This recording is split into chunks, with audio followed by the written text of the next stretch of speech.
Hey everybody, P.A. Turner, executive producer and host of your Break It Down show. I've got an interesting one for you today. Joshua Philipp, who's an investigative journalist for the Epoch Times, comes and joins me to talk about his work investigating China, also what he thinks about the coronavirus, some origin stories and that kind of thing. This is a really interesting episode given the time right now, and we're looking at understanding how to survive the coronavirus. But what Joshua is doing is looking at the origins, the sources, and asking those hard investigative journalistic questions that are there.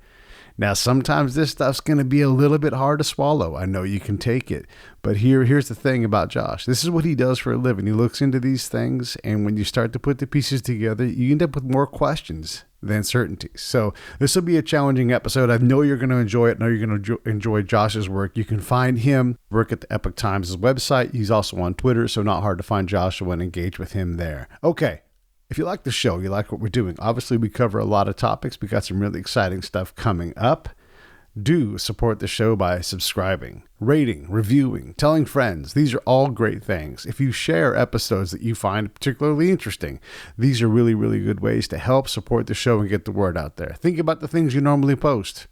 Is it that big of a deal to help the show? I don't think so. That's what I'm going to ask of you. Try to share the show once this week. That would be really helpful. Hey, and if you're abroad, I see you. I see you listening. I see you digging the shows. I appreciate it. Even if you guys who listen don't do anything, I still appreciate you. And thank you so much. We're all trying to stick together and survive through this crazy pandemic time. Hopefully you all know that I care about you and look to do the same thing for each other. Care for one another, everybody. One last thing. Save the Brave. You know what I'm going to say. SaveTheBrave.org. Click on that donate tab, put a small amount of money in, and each month we will pull it out and put it to good use supporting veterans and trying to keep them around from the PTSD scourge that it is. All right, listen, everybody. Here comes Joshua. I think you're going to dig this one. Lions Rock Productions.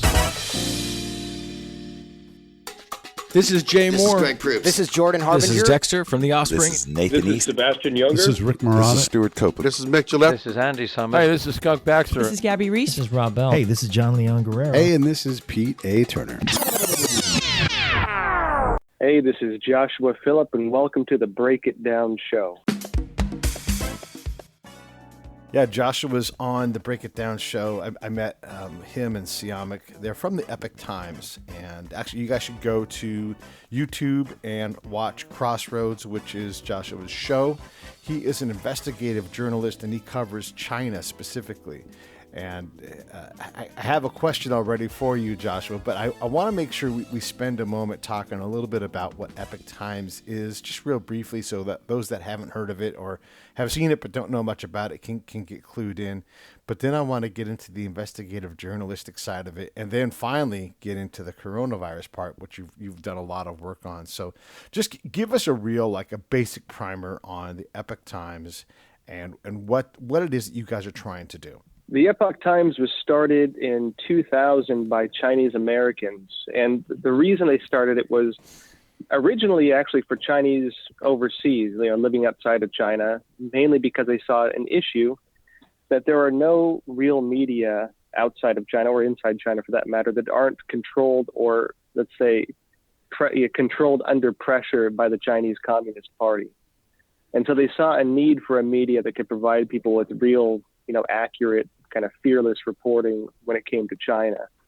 And that came at a big cost. We actually had some reporters in China. They got a knock at the door one day. Police came in, arrested everyone. Our editor spent 10 years in prison. They tortured him. Actually, Amnesty International had a whole thing on him. We've been breaking stories on China from the get-go. We were the first ones to expose organ harvesting, there's this tribunal now in the UK which just verified it, came out with firsthand accounts of people, doctors being forced to harvest organs from living people. We were the first ones to report the SARS outbreak back in 2002, 2003, and the cover-up of it.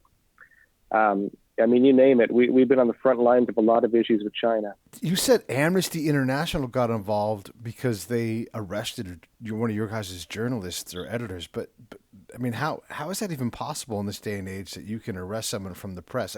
I get it. They don't have freedom of the press, but it just seems impossible that could even happen. Yeah, that was back in 2000, 2001-ish.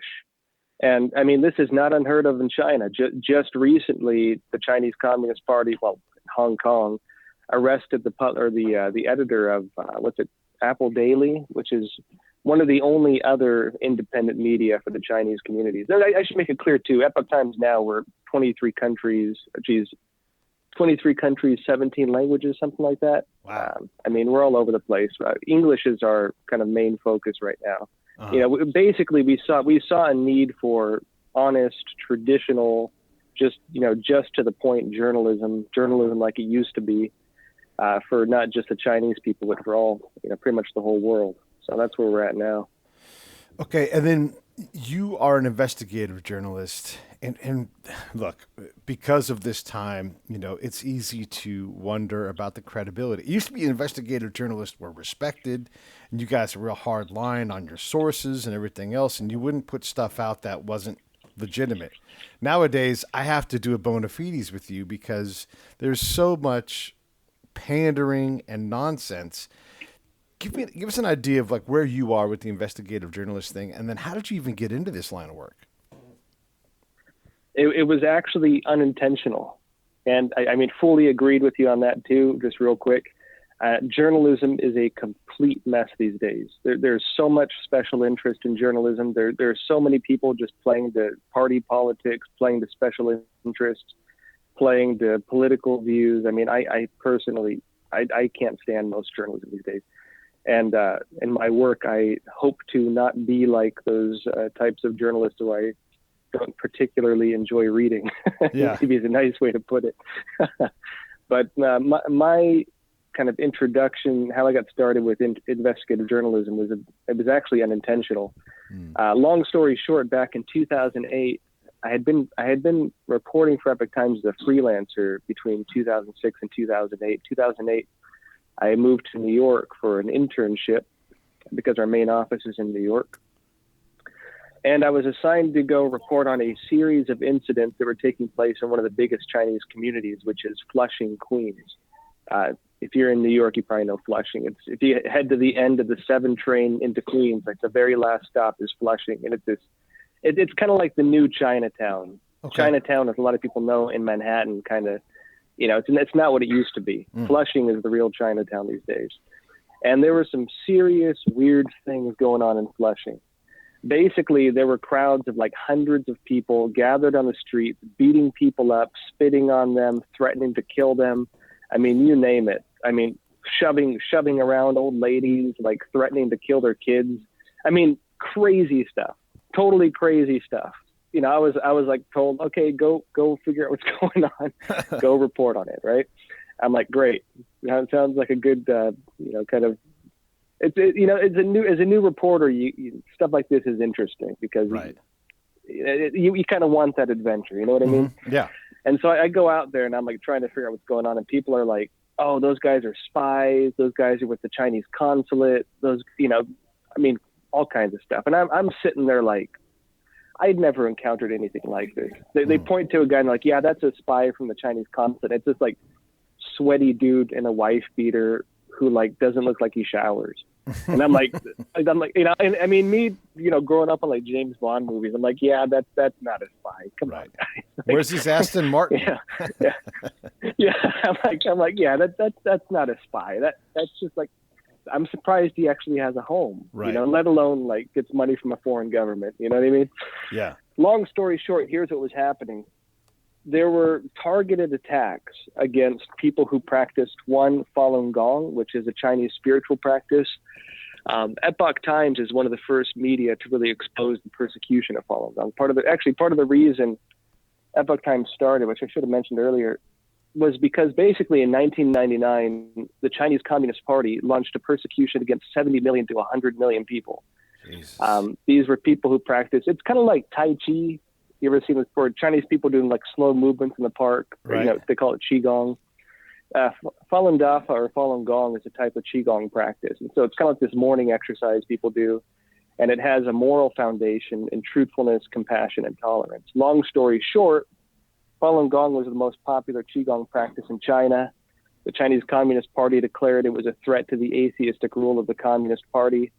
The then leader of the party, Jiang Zemin, So, said find a reason to persecute it. They tried to think it was a cult. They couldn't find proof of that. They said not only is it not a cult, it's actually beneficial to the country.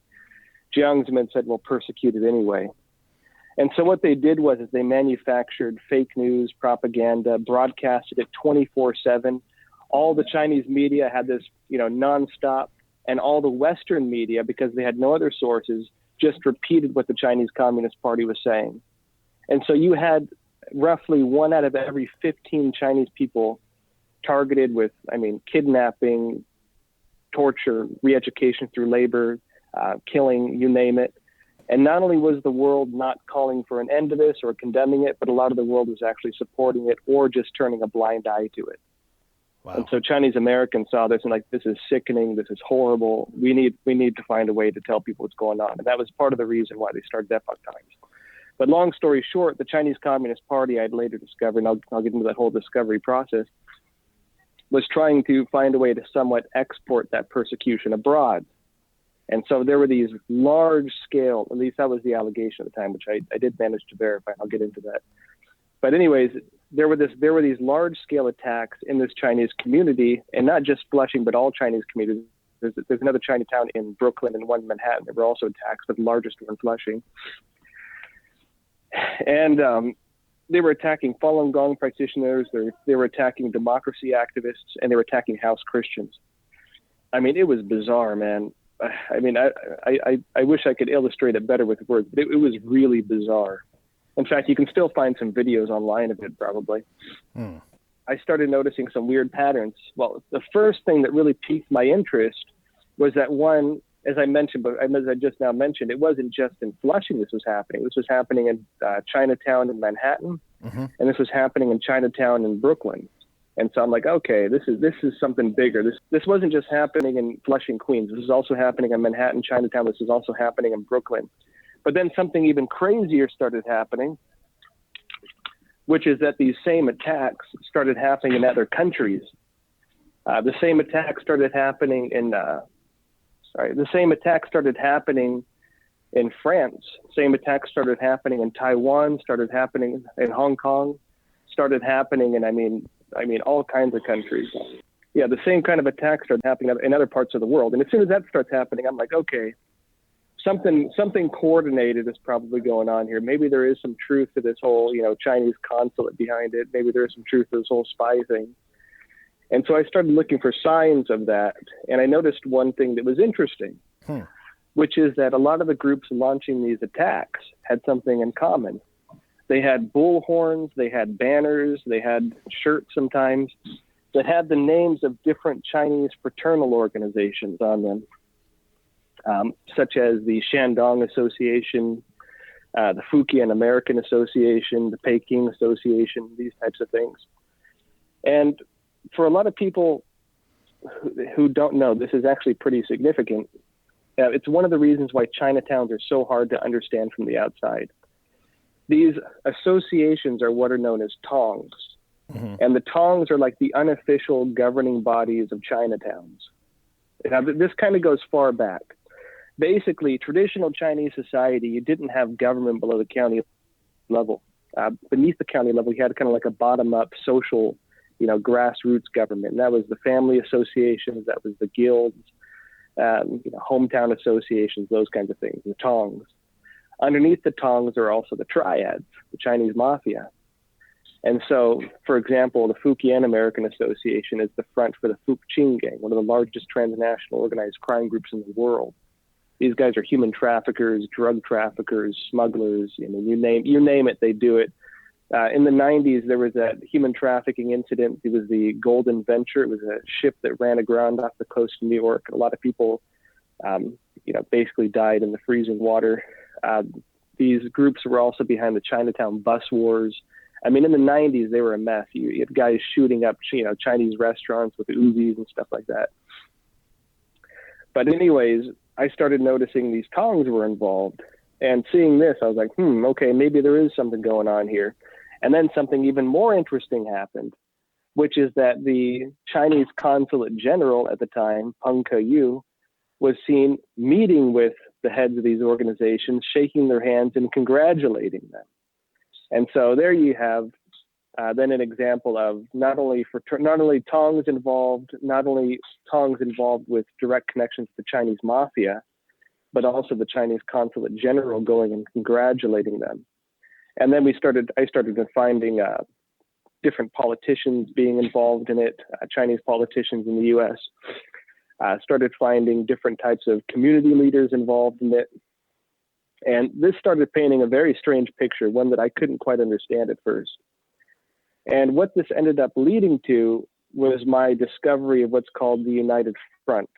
And this is generally, I'd say, better known now. There are a lot of government reports on the United Front. In fact, Pompeo just came out and actually called out the United Front, talking about how it's a branch of the Chinese government. We talked about how this branch of the Chinese government has databases on all 50 U.S. governors, for example, and how they keep track of that, their stances on China. Mm-hmm. Now, what is the United Front? The United Front is basically how the Chinese Communist Party, it's a branch of the Chinese Communist Party that basically works on creating a front line for the Chinese Communist Party in overseas communities.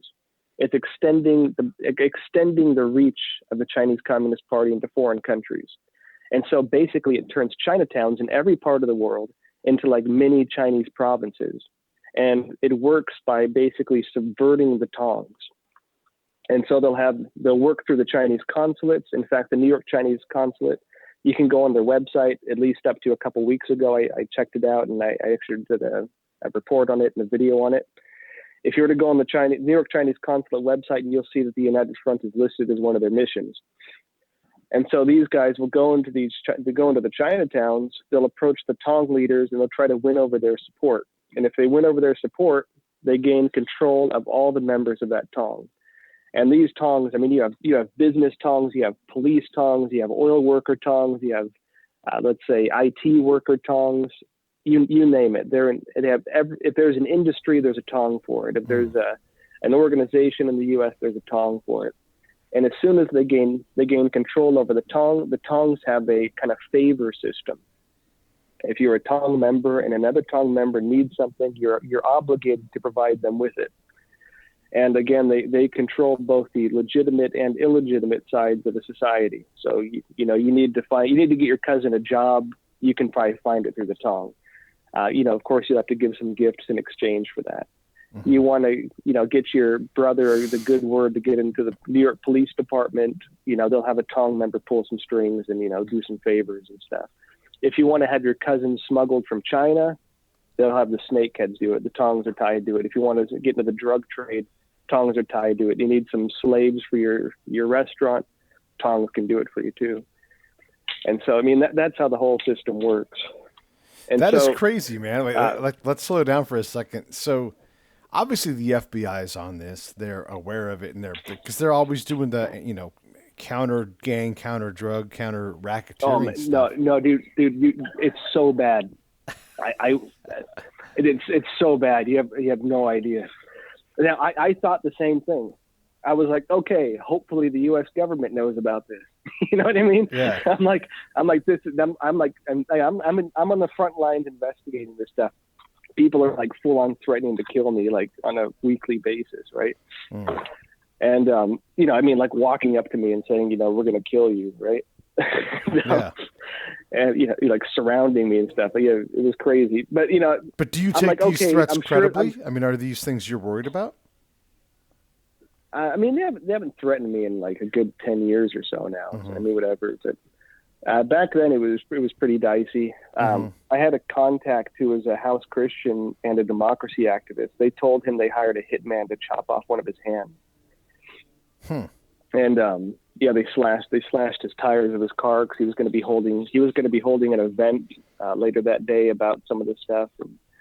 And, it was complicated. What I did was I wrote a story on it, and I said, okay, if they chop your hand off, everyone's going to know who did it. So yeah, wow. But and they didn't do it, so it was okay in the end.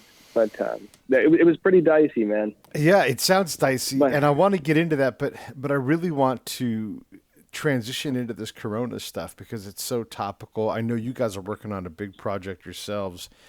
Given what we understand now about the tongs and how the Chinese government and the Chinese communities work to create this influence and everything, we have this problem with the Wuhan virus, COVID-19, whatever we want to call the coronavirus.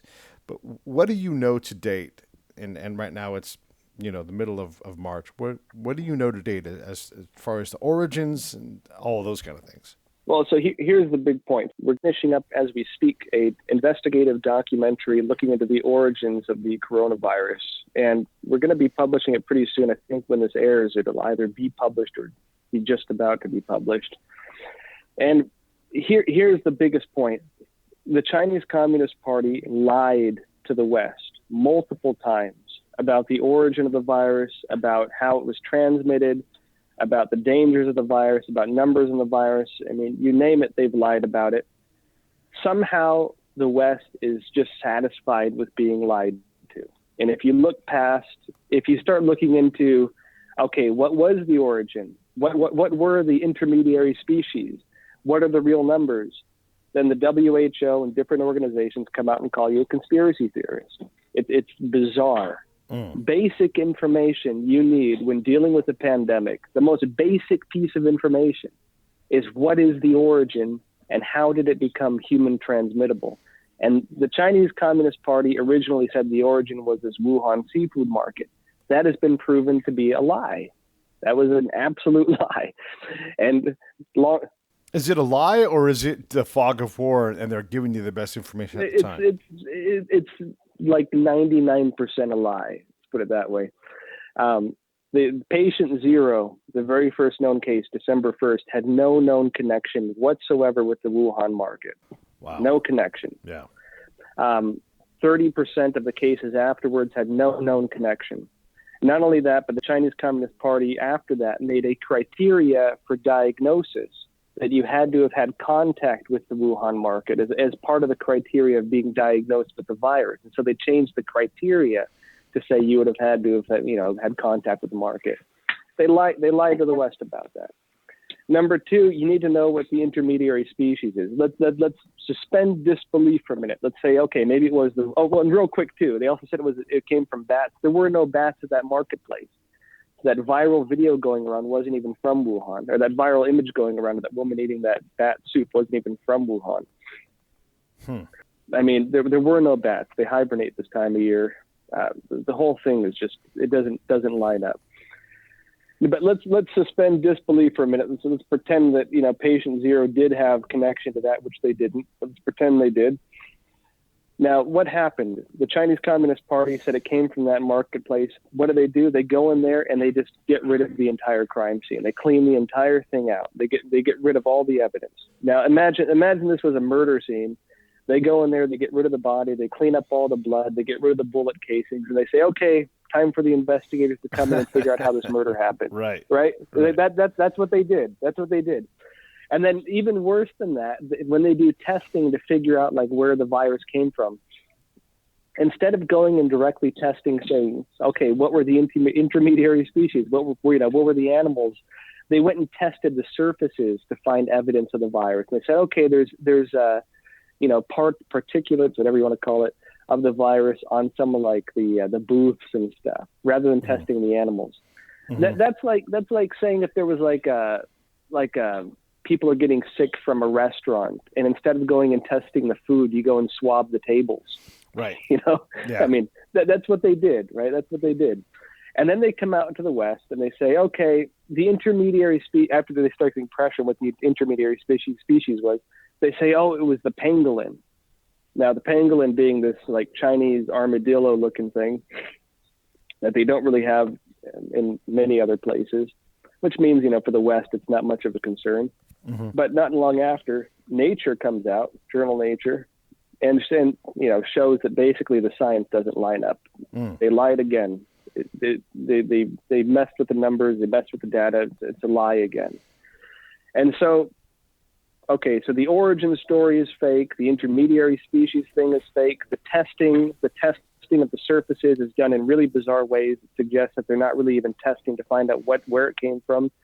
The cleanup was done sloppily. Had there actually been anything there, I mean, pretty much any chance of investigating how it came about is gone, wiped out. And so the West now, instead of, I think, more deeply pursuing, well, okay, what was the origin then? Where did it actually come from then? They're just satisfied with saying, okay, China's not going to tell us. We're okay with that. And anyone who tries to look into it, well, you're a conspiracy theorist. Sorry, folks. Right. But here's a few interesting things. Now, I don't really care what they try to say. So let's dig into the real data on this. Right. Now, if you go into the virus sequence, now there's a couple things interesting with the virus sequence. In the early days of this virus spreading, Chinese scientists were submitting publicly, data on the virus itself, the sequence. China later shut that down, which means that the West is no longer able to track mutations in the virus, which is, we need that. And so basic information that we need in order to, one, deal with, where did this come from, in order to prevent further spread of the virus, in order to try to figure out how it's mutating, in order to figure out what its current forms are. China has not only not given that to us, but they've either gotten rid of it, they've lied about it, or they've covered it up. And it's crazy. Not to mention all the numbers they've covered up. But that aside, let's look at the sequence. Now, what is unique about this virus? The shell of the virus. I forget the technical term for it. Now, what's interesting is it has so the virus sequence has a match in this data bank of viruses. Of course, the scientific community has these virus data banks. Mm-hmm. Okay, so the virus envelope has a 100% match to a Zhoushan bat, right? Mm-hmm. Now, that's one of the proteins. The other one has, I think, something like an 88% match, close. Now, what's interesting about this Zhoushan bat, which is what this virus is closest to, is that, in other words, a 100% match on the envelope, is that virus was submitted to the data bank by the Chinese military. Okay. Now, how is it that the Chinese military submits a virus that's a 100% match to this virus, and nobody's talking about that? Right. The other part is, right, but so the envelope itself is like the bat coronavirus. The other issue is, okay, how did this bat coronavirus become human transmittable? Now, the human transmittable part comes from the spikes, which are those little, protruding mushroom-looking things coming off it. You've all seen those pictures by now. Now, those little mushroom thingies have a 70% gene match to SARS. Oh, okay. And so so get this. Now, how did a bat coronavirus submitted to this data bank by the Chinese military magically merge with SARS to create this new bat coronavirus spreading all over China and now all over the world? Mm-hmm. Right? How did that happen? Yeah. Now, to even have the 100% match of this Zhoushan bat, at least from experts I've interviewed, suggests that this was not a mutation. This was a recombination. It would be very difficult for this to happen naturally, especially given the type of virus it is. But what's more interesting is, now everyone's heard about this P4 laboratory about 20 miles up the street from that, with that Wuhan seafood market, where everyone's talking about being the, alleged, well, say, originally said was the, origin of it, but later proven false. What's interesting about that P4 lab 20 miles up the road is that in 2015, the head of that lab submitted a paper and even published it all over China, bragging that they had altered a bat coronavirus to become human transmittable. Wait a second. Hold on. What? Can you say that again? Yeah. 2015, the head of that lab published a paper saying they had altered a bat coronavirus to become human transmittable. Wow. Yeah, right? Yeah. And of course, that lab has had issues too. They've had leaks in the past. There's been issues with it. And what's even more interesting why is it that I got to ask, man, because why isn't someone like 60 Minutes or CBS or, some other legitimate news thing, why aren't they on this?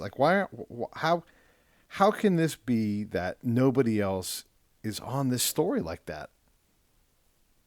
Dude, I don't know. It blows my mind too, to be honest. This is what I get with some journalists these days. There's the narrative, right? There's the established narrative that if you go against it, everyone's going to get together and attack you.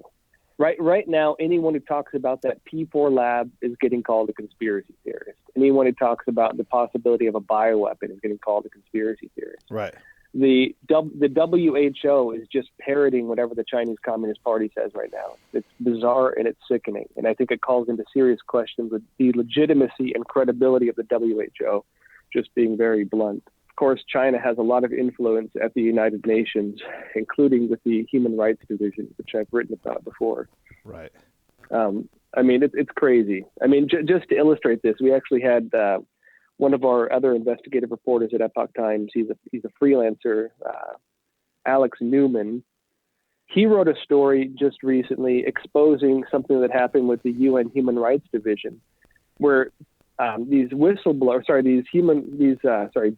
in China and whistleblowers coming out wanted to talk about abuses in China. The WHO took all their names and provided them to the Chinese Communist Party. Wow. Every one of them was prevented from getting out of China. Some of them had their families arrested. Almost all of them were arrested, and at least one of them died in prison because the WHO submitted their names to the Chinese Communist Party. And then not only that, but the whistleblower at the United Nations was punished by the United Nations for this, for calling them out. I mean, just to illustrate the influence China has at the United Nations. And so the WHO coming out and saying, okay, everyone, pay no attention to the man behind the curtain when it comes to this. I mean, take it with a grain of salt as far as I'm concerned. Yeah. But as far as I'm concerned, is also a lot of media are just playing along with what they're saying. But why would they do that? I mean, this is a story that, I mean, look, I get the whole thing of sowing fear because that sells ads and all that kind of thing. But why not just tell this story straight up and down and then, investigate and report upon what you find as an event? What does China have over everybody else? I mean, access to goods? We can get that from somewhere else. Hey, this is P.A. Turner from Lions Rock Productions. We create podcasts around here. And if you, your brand, or your company want to figure out how to do a podcast, just talk to me. I'll give you the advice on the right gear, the best plan, and show you how to take a podcast that makes sense for you, that's sustainable, that's scalable, and fun. Hit me up at pete@breakitdownshow.com. Let me help. I want to hear about it. What does China have over everybody else? I mean, access to goods? We can get that from somewhere else. It's hard to say. I could give my 2 cents on it. Please do. I mean, if you look at, for example, China Daily. Now, what's interesting recently is that China Daily being one of the main state-run publications of China's Communist Party. Okay. The U.S. State Department recently designated China Daily and 4 other Chinese state-run media as foreign missions of the Chinese Communist Party, it goes beyond the designation of just FARA, which would be the Foreign Agents Registration Act. This means that they are like diplomatic missions of the Chinese Communist Party itself, not just agents, but actual missions of the country. Okay. Now, what's interesting is, given their ties and how they work as basically just branches of the government. Now, what's interesting is that China Daily, there were, I think, 35 Republican politicians came out, wrote a joint report calling for an investigation into it because they say it's been violating FARA, because it was under FARA before this, by not providing information on U.S. publications it has been placing paid advertisements in, which are under its China Watch inserts, which are running in 30 different U.S. publications, among them New York Times, Washington Post, Wall Street Journal, you name it. News outlets have been taking money from the Chinese Communist Party under what is now registered as a foreign mission of the Chinese Communist Party in violation of FARA to publish state-run propaganda directly in their publications under China Watch.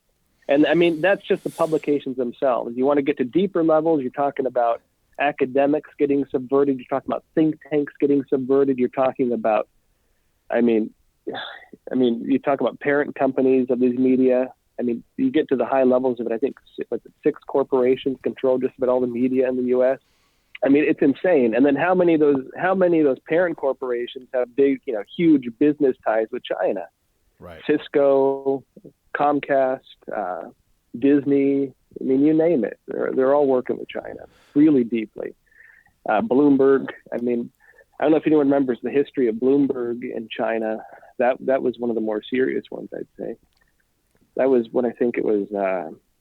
So long story short, around 2008, China made this huge propaganda push into the U.S. That was right ahead of the Beijing Olympics, 2008. That was when they took over Times Square. You had Xinhua News on the whole, front and center Times Square all over the place.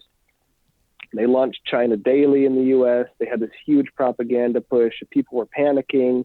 If you remember, The Onion even did like a joke publication where they pretended that China bought them, and it was pretty funny. It was pretty well done, actually. Yeah, that is pretty funny. It was a big thing, right? It was a big thing.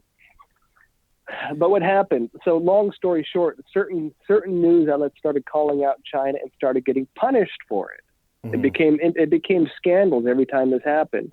Bloomberg was one of them. Bloomberg, they had some reporters who did an article that was critical of the Chinese Communist Party.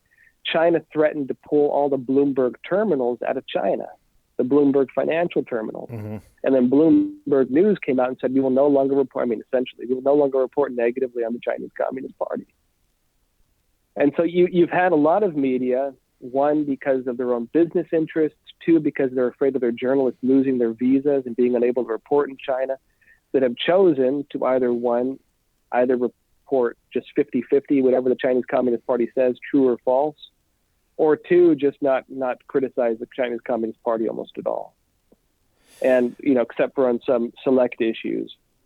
Well, that begs the question, why does Epoch Times choose to do this? Why do they endanger their business model, their livelihood, by going after China so rigorously? We have done it with severe self-sacrifice. I mean, we are as blacklisted as you can possibly get in China. You know what I mean? The Chinese Communist Party does not like us. We have some Chinese expatriate staff whose families get threatened back in China, who get phone calls saying, for example, one of our staff members, his family actually got told by police to come invite him to go visit China. His family told him, never come back. They're trying to get you, basically. Wow. Even non-Chinese like myself have been threatened. I mean, it's insane. This is just the price. This is the price of reporting honestly on the Chinese Communist Party, of not being afraid of standing up to them. Okay, so if we get advertisers, for example, big companies, we've had reports of them getting phone calls from the Chinese consulate saying drop our ads, or it's going to affect their business in China. We've had reports of this. Yeah. Yeah. Well, so let's get back into the Corona thing then. You were talking about the lab, and I think this is a good transition, and how if you guys report anything about this lab at all, that you're on the conspiracy theory side. And I want to do some insulation here, but then I want to peel some of that back and poke you a little bit. But when this thing first hits, heck, my friend Kat Connor, my friend Scott Shipman, a new virus, undiscovered or unaccounted for. How does that happen? And don't you instantly, especially you as a reporter, go, what lab was this at? Who screwed up? Yeah, I mean, that's a viable question. And then when you start to, pull the thread, you find out that it's not connected to the Wuhan market. It does have these ties potentially to SARS. You start to run out of these, benign, origins, some lady eating a bat or whatever it is. And all of a sudden you get into the problem of these things. So talk about the lab a little more and give us a little context on what that means. Because there's a lot of folks that maybe have heard about it, but there's plenty that haven't, because it's just not reported on accurately. And then just kind of go from there, and we'll take it from there. Right. So 2002, 2003, China had an outbreak of the SARS virus. Now, there was also a cover-up of the SARS virus that took place in China. A lot of the numbers were not accurate. Epoch Times actually broke the story on that back in 2002, 2003. Shortly afterwards, China said that they need to have a virus research facility capable of studying viruses like that. And so around 2003, 2004, they partnered with France to create the first P4 lab in China. Now, there's been a lot of issues with that lab. There was, of course, a lot of concerns, published concerns that, viruses could leak out and infect Wuhan. And Wuhan being the main transit hub of all of China. Like if you go between the north and south, you have to go through Wuhan. It's where like the Chinese Communist Party has all its major conferences. It's the hub. It's where everything spreads from Wuhan. I mean, literally and just hypothetically, everything spreads from Wuhan. And so a virus spreading in Wuhan was unthinkable. It's like the worst place you could have an outbreak. And so why were they building it in Wuhan? That was the big concern. They ended up building this lab. France, I think, allegedly pulled out of it. They alleged that there were allegations that China had basically taken the plans after France helped to design the lab. And China was building like additional facilities and things like this. There were a lot of allegations. Pretty much a lot of China experts I know believe that basically China used France to design this advanced, research lab for them and took the plans and just built it themselves because they needed a country that had the capabilities to build a lab like that to figure out how to do it. If you're dealing with the Chinese Communist Party, they call that having a sparring partner. When you invite businesses to China to say, start their own thing, they call you a sparring partner. They're going to let you stay there just as long as they need in order to copy what you're doing. And as soon as they can replace you, they're going to kick you out. They did the same thing with this P4 lab, right? Yeah. Now, there's a lot of other stuff we can go into. On the Chinese military side, of course, they were talking about bioweapons real heavily around that time too. I know people are like, oh man, don't talk about bioweapons. It's a conspiracy theory, whatever. But look, the head of the Chinese military in like 2003-ish came out and talked about the need for China to develop bioweapons because nuclear weapons are no longer viable. Attacks with nuclear weapons are mutually assured destruction. This is what he said. Right. Attacks with nuclear weapons are mutually assured destruction. They are not usable in a military sense. And so what he said was we need to develop bioweapons because you can release 12 different bioweapons in a country, wipe them out, they'll never know who did it. Right. It's easy to do. It's easy, right? And so they were talking about this. The head of the Chinese military was talking about that, right? Yeah. If in fact, even up until like 2015, they were talking about this. I think latest 2017, I've seen reports on this. Some of their main military doctrine talks about bioweapons. And yes, they're signatories of the 1984, they signed on to the Biological Weapons Agreement. But even according to the State Department, as late as last year, had a report talking about how China, even though it signed that agreement, never showed signs of getting rid of the programs that we even knew they had going back to 1950. Never even acknowledged that they had programs that we knew for a fact they had. So no evidence they've ever gotten rid of anything, no evidence they've ever changed anything. It even said in that report last year that a lot of their programs appear to be dual use. In other words, they could be used for medical research, they could be used for biological weapons. And at the same time, I mean, being fair, just about every country in the world has biological weapons programs. Let's just be honest with ourselves. It's just, they're not called weapons programs. They're called defensive programs. So you can research biological weapons as a defensive measure and not call it an offensive system. Sure, that makes sense. It's considered okay. You know what I mean? And so every country does it. Every major country does it. So, okay. So they, yeah. I mean, like anybody else, the nation is always trying to protect itself, improve its position. China has a huge problem with their middle class is erupting, and those folks want TV and refrigerators and medicine. So, a lot of what China has to do is provision those things to stay viable. And we want a stable China. I mean, in the world, like for sure, we don't want them going crazy. But we also know that they steal intellectual capital.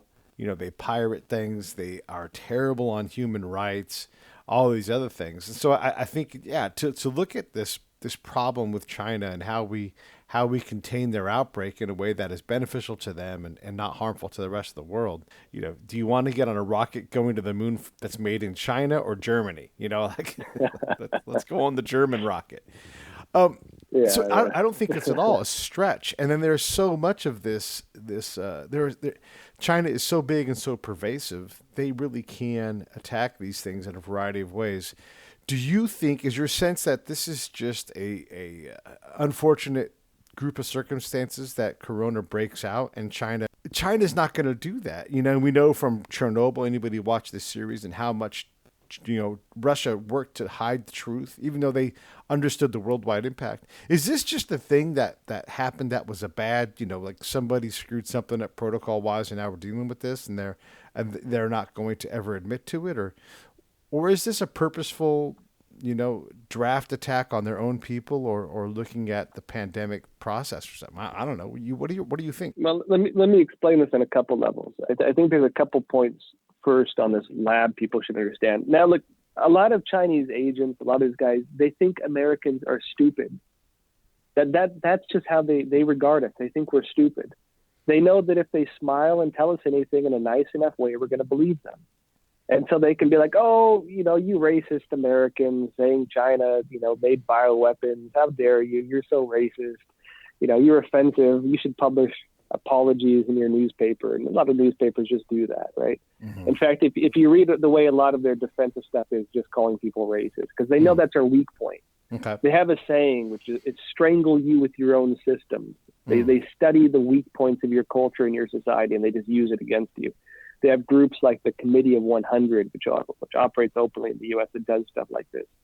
I mean, it's sick. It's sick. A lot of their stuff, it's overt espionage. It doesn't even violate U.S. law. They're allowed to operate on U.S. soil. Right.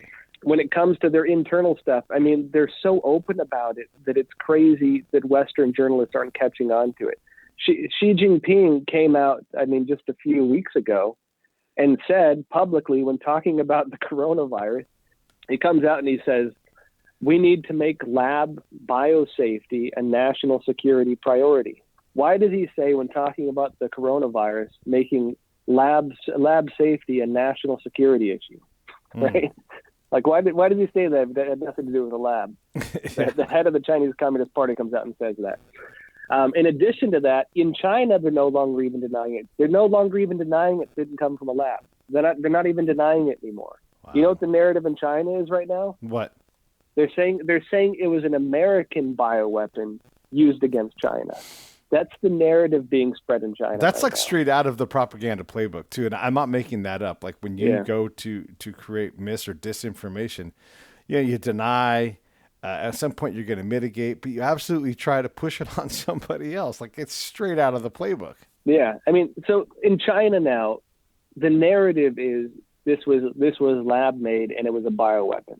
That's just the narrative now. They're no longer trying to say otherwise. In the West, I mean, I don't even know where people are at when thinking about this. Mm-hmm. It's just this, you know, you're racist if you call it the Wuhan virus. You know, that's the narrative right now, right? Right. But yeah, in terms of how it got out, I mean, personally, I think when it comes to the lab, of course, we can't say without a doubt it came from the lab. I would say based on the evidence, it is the most plausible.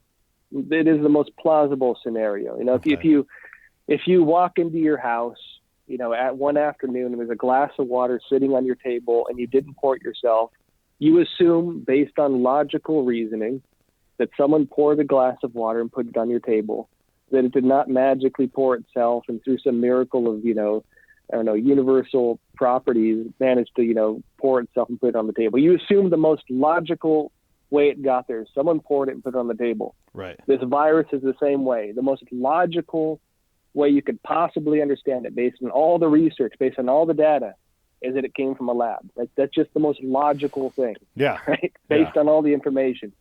Yeah, but how did it get out? Well, first off, made in China. It's a lab.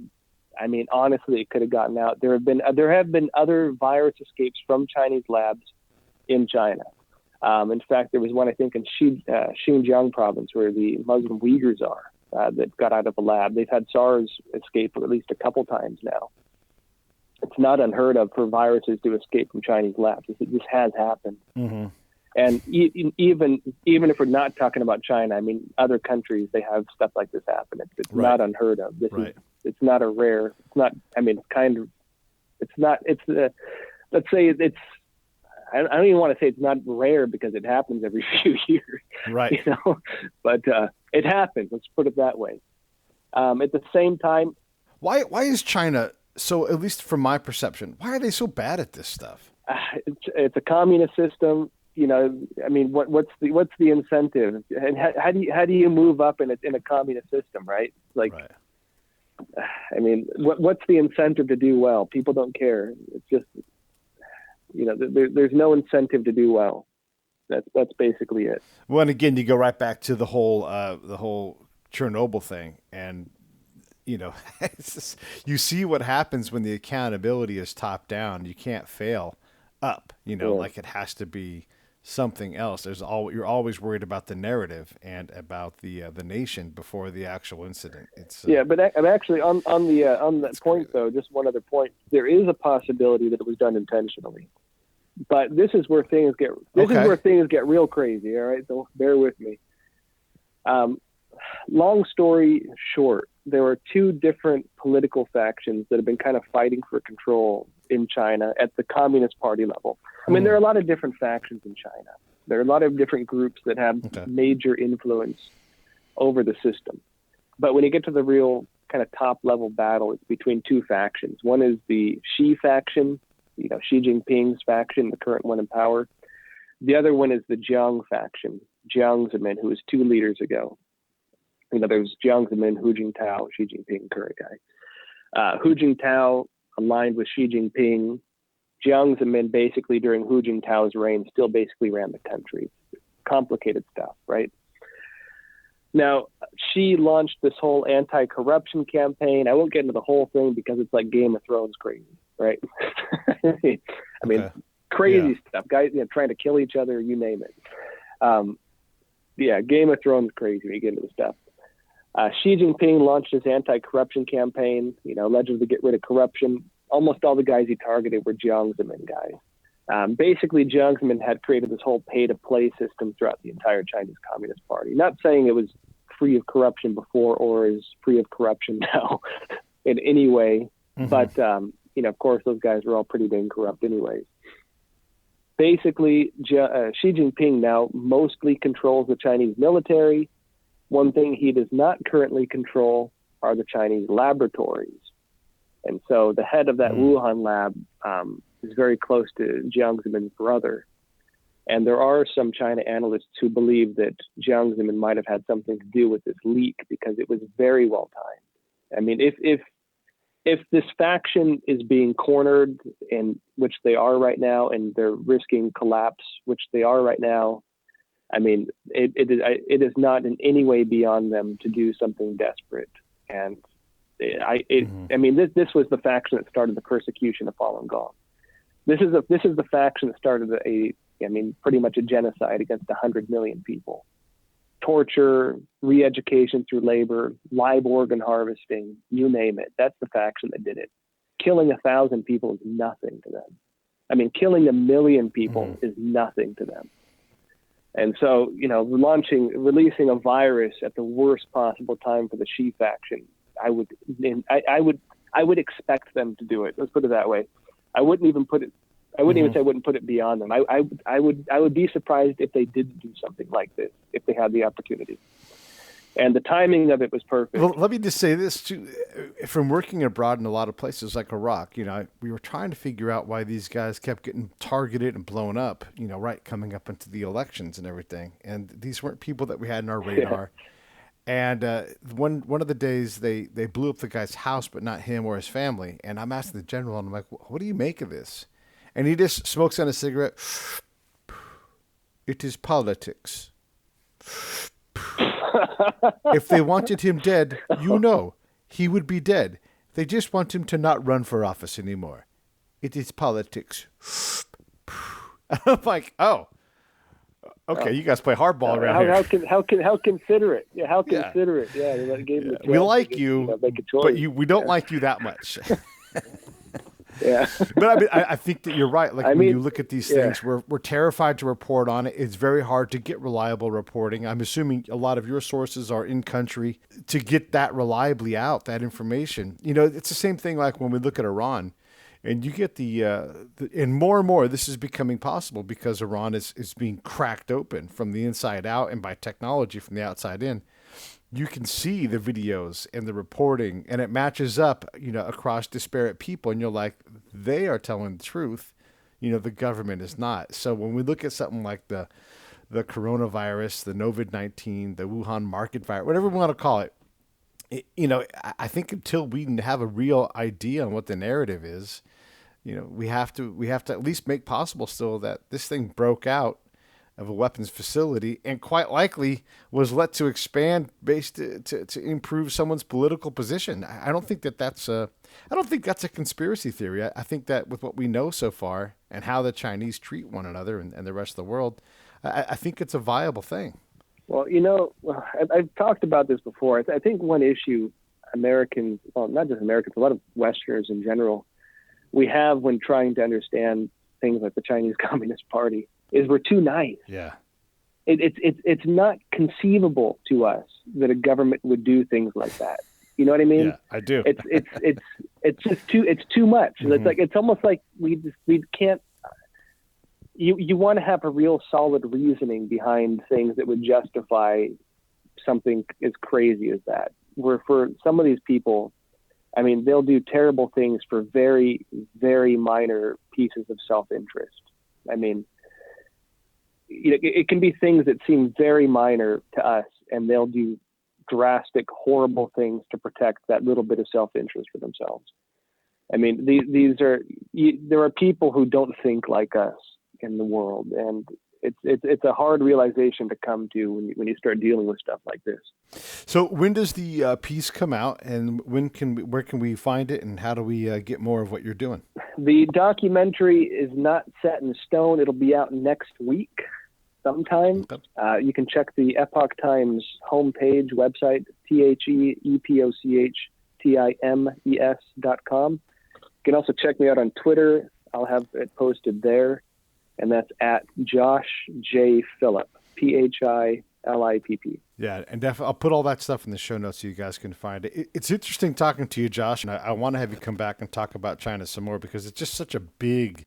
Oh, dude, I went through the same process. Don't you know? Yeah. I mean, I didn't believe half this stuff when I first came across it. I was like, this is too crazy, man. But I think this is actually why a lot of journalists can't cover it. They can't conceive of the insanity. They want a very easy to understand, digestible picture, right? Mm-hmm. If you start dealing with, United Front and faction battles and crazy, crazy Chinese generals, and I mean, it's a lot to take on, man. Yeah, it is actually a lot to take on, and I'm giving you the professional courtesy of not, cite your sources because I know you've got them. I've met you, it was great meeting you and hanging out with Peter Van Buren and talking about this thing. But just like the threads that you're pulling together, like the patient zero has no connection to the Wuhan market. Well, there's a big problem right there, and then absolutely. Yeah, that was actually that was a Western scientific report actually validated that. They tested, I think, 41 or 42 different went over 42, I think, cases. Yeah. Wow. Yeah.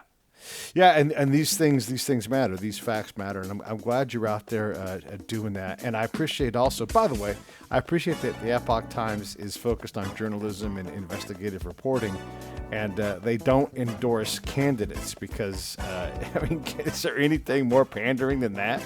I appreciate what you guys are building and how you guys get after it. And I'll be damned. It looks like you guys really have a fantastic means for reporting the Chinese story, and I got to thank you. I appreciate it. Thank you.